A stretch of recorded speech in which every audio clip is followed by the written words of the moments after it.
The Jets are going to accomplish something for the first time in NFL history this week. Stat Pack Boomer. I am. That's right. I couldn't believe when I saw this. Okay. It was amazing. The Jets are the first team in NFL history to play 4 different teams that won 12 or more games the previous season within their first 6 games of a season. So that means Buffalo, Dallas, Kansas City, Philadelphia. That's a who's who of the NFL, and it kind of gives you an understanding of the difficulty of the Jets' schedule. And we talked about this all off season because when the schedule came out, we were kind of alluding to all of this. Mm-hmm. And now you look at the teams and where they are and who they played, and you realize that all these teams are really good teams, and most all likely playoff teams. And, the Jets have got their handful. And the fact of the matter is, you're doing this with Zach Wilson, not Aaron Rodgers.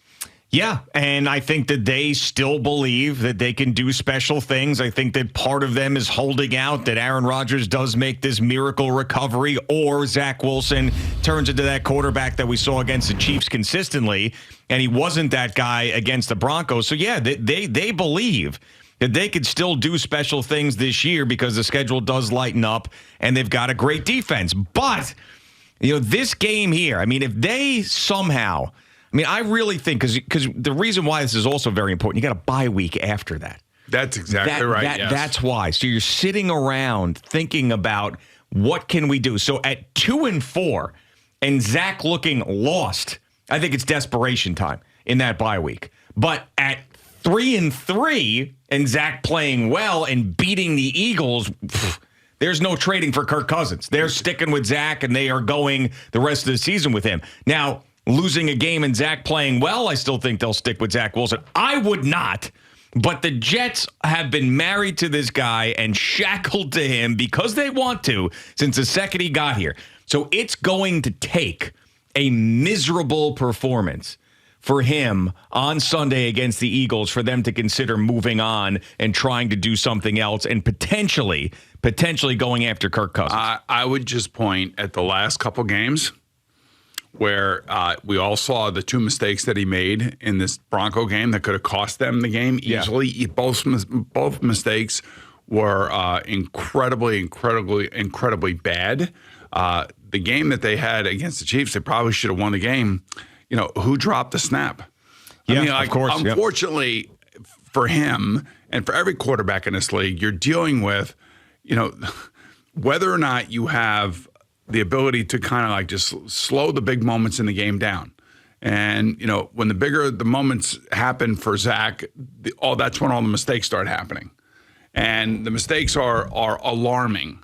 They are alarming, especially the 2 that he made in Denver against the Broncos. One at the end of the first half, of course, and then one at the end of the game. Those are, I got to believe that internally over there, that they're like, what is he seeing? What is he looking at? What is he trying to do? You can't do these things. And, I saw where yesterday, I think it was BT, huge Jet fan. He thinks that, Garrett Wilson should have caught that pass down the right sideline on third down. And I'm like, BT, what do you... he could have his opinion. It doesn't bother me. That doesn't bother me. But that does bother me is that people don't understand where that ball is supposed to be thrown. And you know what? That is an easy play for him to either complete the pass or throw it out of bounds. Well, and he was doing that exact throw perfectly against the Chiefs. And then in a critical moment here, he didn't do it again. And that's the biggest thing is, can he be anywhere near consistently good? The 2 mistakes are just befuddling to all, I'm sure, the coaching staff. I'm sure his offensive coordinator, Nathaniel Hackett, probably under his breath was like, what the F? And, Nathaniel Hackett probably thought, this is what I had to deal with last year in Denver. Now I got to deal with it again here. I thought I was going to have Aaron Rodgers. And, everybody would like to blame coordinators and play callers and things of that nature. But, here we got press coverage. It's in the red zone. It's late in the game. We want to at least attempt to try to get a first down or a touchdown. So we're gonna do what we think is the easiest thing for our quarterback to read. And that's we're gonna call for a back shoulder throw. And Zach reads that when he sees press coverage. That's what they're gonna do. and he throws the ball to the inside. Now, they've practiced this pass probably 5,000 times over the last 3 years. The last 2 years specifically with Garrett Wilson. He's supposed to be the Devontae Adams king of the back shoulder throw. Yeah. And I think that Aaron Rodgers would have definitely made Garrett Wilson one of those types of players. But, man, when you throw the ball where he threw it, and it's the easiest throw that he has, in that situation, it is a major red flag in every front office in the NFL if your quarterback is doing that. Yeah, and I just hope that if he has another mediocre or bad performance, that Joe Douglas says at that point, I'm going to call up the Minnesota Vikings and see what's going on. Because if you're going to bring in a new quarterback, and I don't take this lightly because we talk about this all the time, and you tell me it's not fantasy football, and it's not easy, and it's not this, it's not that. But things are starting to trend in this direction, especially with a bye week. Because as difficult as it is to learn a system and try to move yourself from one city to another and then be the starting quarterback in a week, at least it's a little bit easier if you got 2 weeks in between to learn that. And if you watch the quarterback documentary, you know how dedicated Kirk Cousins is to learning things in the offense, and he's sitting in his hotel room going through all the plays and handwriting them out, so you don't have to worry about his diligence and his smarts. And the Vikings are not going to re-sign him. They're not going to re-sign him. And Kirk has a full no-trade clause. So if the Jets are serious and the Vikings are serious, all it takes then is Kirk Cousins to say, yes, I want to go and try to make the playoffs with the New York Jets as opposed to staying here and playing out the string. And I think that might be the toughest part of this, is convincing him to leave there to go somewhere new as a rental. Well, yeah, right, a mercenary, if you will. And you know how many people around here feel about mercenaries. Yeah, mercenary piece of crap. Exactly. It's a nice thought. I don't think I don't feel like right now at the moment it's realistic, but I think if a lot of things fall into place, Zach could get hurt too. That's another thing. But from Kirk Cousins' standpoint, oof. How about if you're, and I know that Justin Jefferson is on IR, the 4-week IR. How do you think he would feel if he was told? Now, I think you got to, like you said yesterday, I think you have to do his contract right now or try to at least get that done. Yeah, I mean, that's a big thing that nobody talks about with this is, how Justin Jefferson's going to feel and what the Vikings need to tell him. They got to tell him one of two things. One, we're going to get you the quarterback of the future in the draft, and the guy is going to be awesome, and you guys are going to be playing with each other for the next decade and all of that. Or they have to tell him, we just made you the highest paid wide receiver in the history of the game. One of those two things has to happen for him to be happy because, now him being on the IR does change things. But like if he just found out he traded away the quarterback that has put him on a historic pace as a wide receiver, he's not going to be happy about that. Even though he doesn't think his quarterback's the top 5 guy in the league. He doesn't, but he should understand, and he's not a top 5 guy in the league. He was being honest. He's not top 5. He's a very, very good quarterback, but he's not top 5. You know what's amazing? We have gone from you hating Kirk Cousins, 2 or 3 years ago, to now you hoping that the Jets trade for him. Yeah, but that's not a crazy thought because Kirk Cousins was a guy I never thought could win a championship for my team. As they were currently constructed with him. Last couple of years with his play, he has earned my respect over the last couple of years. He's been better. The fact he's getting his ass kicked, seeing him in that documentary.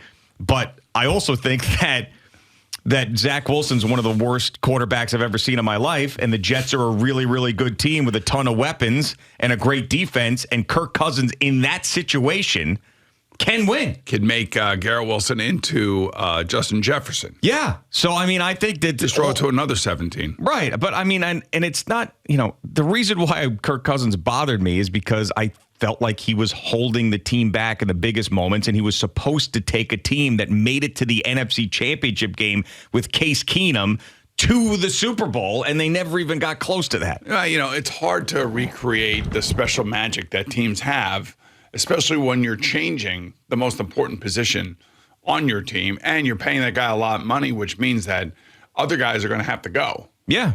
Mm-hmm. So that's basically the balancing act that every general manager in the NFL has. Yeah. And this is why I think that The Vikings are done with Kirk Cousins. That is a fact because they have to pay Justin Jefferson a ton of money, and they're going to draft a quarterback next year, and they're going to have him on the rookie salary, and that's the way they're going to do things, and they're going to try to build around that guy. That is their plan. And if they really want to lose football games, the best way to do that would be to trade Kirk Cousins. And put Nick Mullins in there and keep Justin Jefferson on IR as long as possible. Make sure that hamstring is 100%. So, yeah, I mean, I think all of it is falling into place, but this week is important. This week, if you are someone who wants Kirk Cousins on the Jets, this week is vital. Because if they lose to the Chicago Bears and they're 1-5, nobody wants to be a part of that thing for the rest of the year. Nobody, including Kirk Cousins. Right now, as we sit here, the Minnesota Vikings have the number 4 overall pick in the NFL draft in 2024. That is right.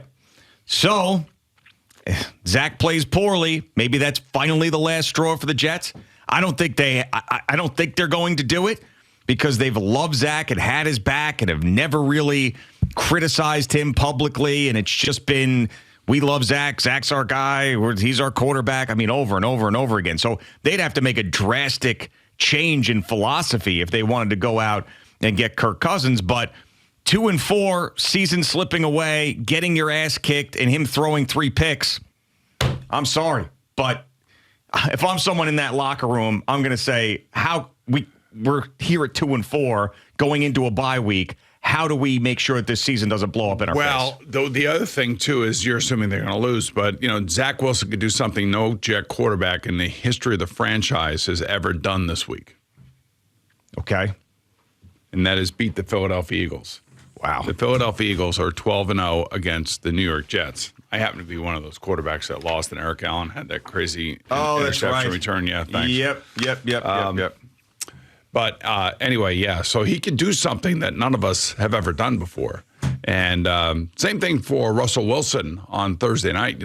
They could beat the Kansas City Chiefs, but Patrick Mahomes has never lost to the Broncos. Yeah. 12-0. That's right. The Eagles are 12-0 against the Jets, and Patrick Mahomes is 12-0 against the Broncos. Well, I think the Patrick Mahomes thing more recent and makes more sense. That Jet Eagle thing is over a long period of time. Lots of coaches changes, lots of quarterbacks, lots of the rosters and general managers. But the uniforms don't change. That is true. The uniforms don't change. Well, they do, but the names of the teams don't. Right. Okay, there you go. Yeah, the names of the teams don't change. But so Zach has an opportunity to do something against the team. Quite frankly, the Eagles were better in the second half last week defensively. But, I wouldn't say their defense isn't even remotely close to what it was last year. But another new combination on the offensive line. Another one. Yeah, and they brought in Lyle Collins. They didn't seem to sign him right away, but they brought him for a workout. But, yeah, with Elijah Vera Tucker. By the way, the Giants are going to work him out, too.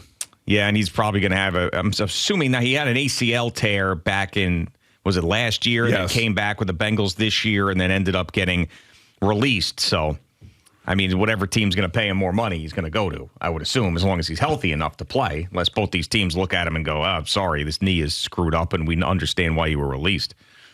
But yeah, I know that it's recent and you could say this every single week, but this really is the biggest game of Zach Wilson's life. It really is. Because if he stinks in this game, I think the Jets could finally do something about it because it's the bye week. And they'd be 2-4. And they'd be 2 games under 500. And it would be, again, the 1-3, obviously. But 2 games under 500 again. This is it. Like, if this should be his last chance. Should be. Well, whether it is or not, I don't know. Hard to make trades like this in the NFL. Really is. I mean, it's not like the Jets are loaded with all these draft picks either. You know what I mean? Yeah, but it's an expiring contract for Kirk Cousins. They don't want him. It's not like they're going to hold up the Jets for a first round pick. I mean, well, the thing about it is, I don't know if there are any other teams out there that would even be remotely considering something like this, but there are a lot of things in play right now, and one of those things, and one of the more important things, would be whether or not he would say okay to it.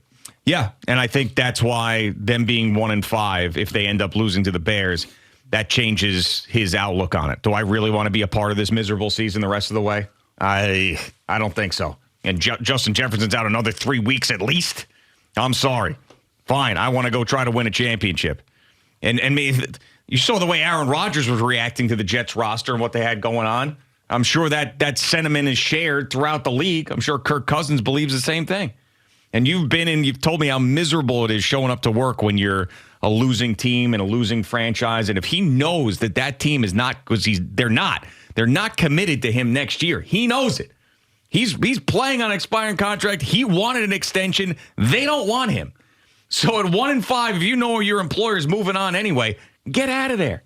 If you could go to a good team, yes. Right. So I would definitely I would advise for that, but you never know with these guys and whether or not. The other thing I will say, with a no trade clause, I think that would help the case of the Jets. If in fact he was okay coming to the Jets, maybe the compensation going back is not nearly as bad as we think it would be. Yeah, I don't think it would be. I mean, we're talking about not a full season and a guy who is clearly a rental because Aaron Rodgers is going to come. It's not like they're trading Kirk Cousins. They got to give him an extension. It's not like that. You're going to use him for the rest of the season, for the rest of October, November, December, January. That's it. And then hopefully February. Wouldn't that be something? That would be something. Thanks so much for watching the video. Please like and subscribe. And don't forget to hit the bell so you're notified when we're dropping new content.